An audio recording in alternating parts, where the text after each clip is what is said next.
Pemirsa, apa yang digali oleh tim Propam Polda Jawa Barat dengan memeriksa penyidik kasus Vina Eki? Kita akan bahas bersama dengan Wakapolri tahun 2013-2014 Komjen Pol Purnawirawan Ugroseno dan juga Guru Besar Kriminolog Profesor Adrianus Meliala.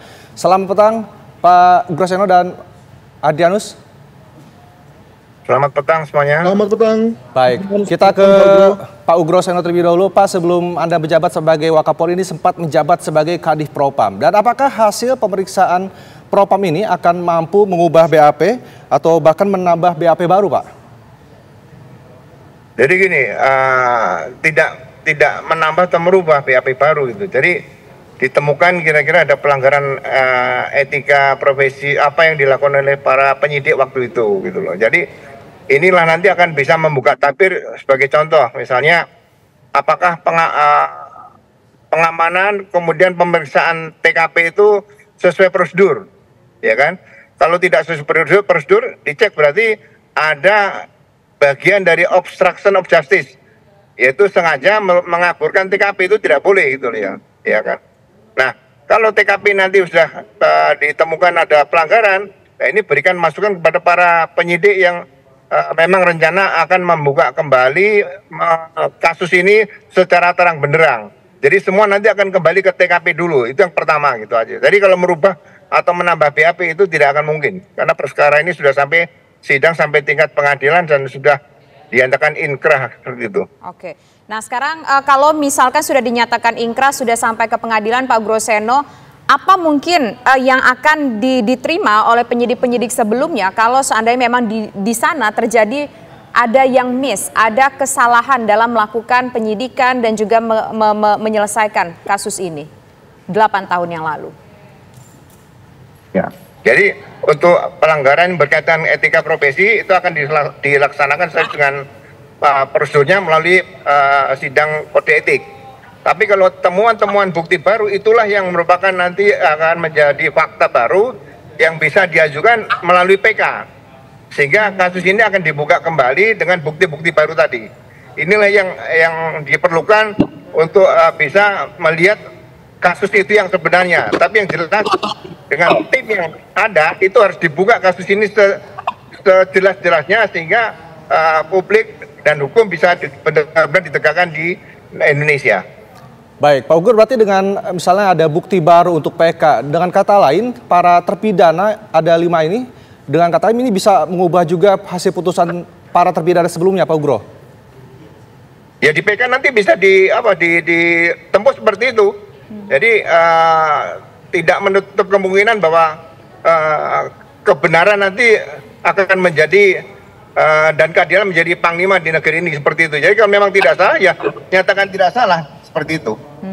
Ya, sekarang saya ingin menuju ke Pak Adrianus. Pak Adrianus, kalau kita ingat-ingat hari ini kalau nggak salah sudah 10 hari sejak Presiden Joko Widodo mengatakan bahwa kasus Vina ini harus diusut tuntas sejelas-jelasnya, setransparan mungkin.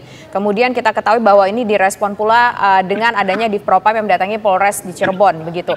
Anda melihat perkembangan kasus ini seperti apa? Apakah memang mungkin akan nanti terbuka dengan jelas karena Div Propam sudah turun di tangan di sana, dan apakah kira-kira proses ini akan bisa berlangsung cepat karena sudah 1 bulan kasus ini menjadi sebuah pembicaraan di luar masyarakat sana, Pak Adrianus?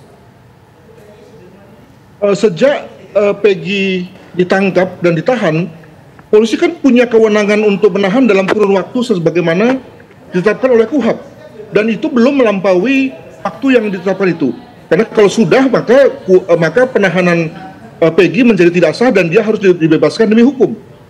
Nah, kita sekarang mau main hukum atau main politik sih? Atau main tekanan massa? Menurut saya, Pak Guru, saya bingung kenapa Propam harus masuk dalam situasi seperti ini. Salahnya di mana? Begitu. Kalau kita bicara mengenai salahnya pada saat pengusutan penyidikan pada kasus pada tahun 2016, ya itu asumsikan bahwa terjadi betul yang dikatakan oleh Pak Ugro, obstruction of justice. Tapi mana fakta yang mengatakan itu?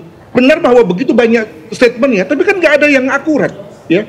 Contoh misalnya PH-nya saudara Tatal, katanya mau mengajukan PK, sampai hari ini nggak ada. Katanya ada orang yang memiliki kesaksian tentang Peggy bahwa terima gaji dan seterusnya. Lalu kemudian bisa dibantah oleh yang lain, jadi saling bantah. Nah, artinya adalah bahwa bahwa ketika PH mau mengajukan pra peradilan sendiri pun sampai hari ini tidak. Jadi kita ini mau main hukum atau mengedepankan opini publik atau politik sebetulnya. Jadi mohon maaf nih teman-teman media nih. Saya rasa kalau dari segi hukumnya kita masih on the track ya, bahwa ketidakpuasan saya kira benar dan memang harus begitu. Tetapi kan begini, tentu dari pihak PH pasti akan mengedepankan fakta-fakta yang memberatkan. Nah itu semua yang kemudian meringankan, maaf, dan itu semua ditampung oleh kepolisian, diperiksa, dimasukkan dalam BAP, akan dibuat gelar perkara khusus gitu ya. Nah itu kan yang belum kejadian. Nah apakah mungkin kalau misalnya hal-hal yang meringankan Peggy itu kemudian nggak ditampung oleh polisi? Bisa, tapi kan ada jaksa yang akan mengecek hal itu dan juga nanti akan dicek lagi di pengadilan pada saat Peggy diajukan ke pengadilan. Mengapa hal-hal yang meringankan malah tidak masuk dalam BAP? Jadi dengan kata lain, kita fokus pada konteks hukum acara yang ada saja. Benar bahwa betapapun begitu, kita harus lihat misalnya bahwa untuk mendapatkan keadilan bagi Tatel, maka jalan satu-satunya adalah ada PK. PK yang selama ini diomong-omongkan tapi tidak muncul juga. Kedua, bagi Peggy, betul bahwa nanti ketika sudah ada kemarin katanya dibuka hotline baru begitu ya. Maka ada kemungkinan ketika ada fakta-fakta baru yang melemahkan dugaan polisi boleh bikin SP3. Betapapun nanti akan diserang ya oleh internal sendiri, demikian juga oleh jaksa, tapi boleh bikin SP3. Atau lanjut ke pengadilan dan kemudian pengadilan membebaskan. Itu bagus banget, Bu.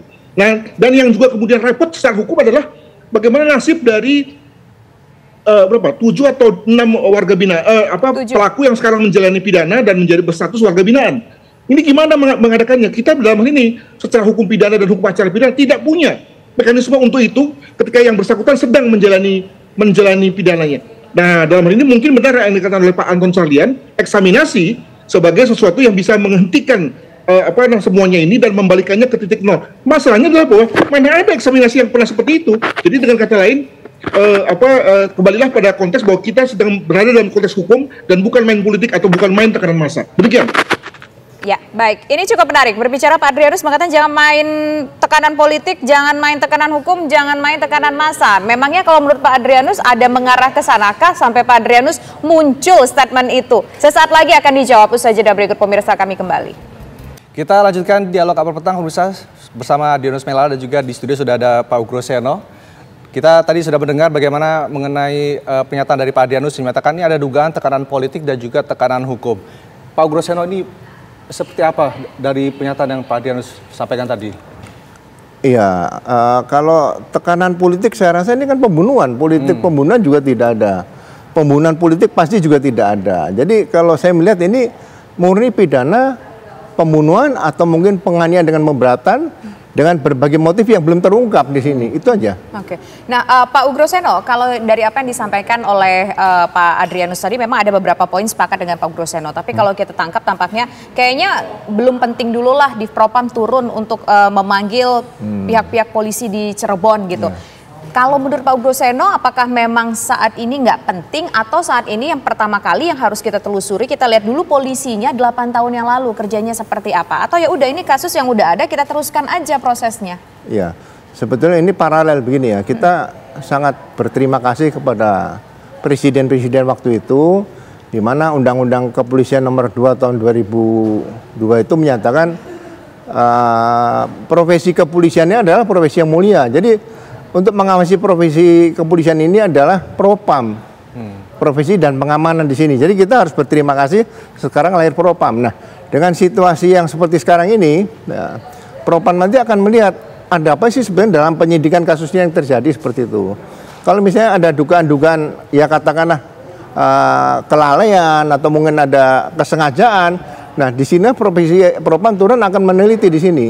Karena yang bisa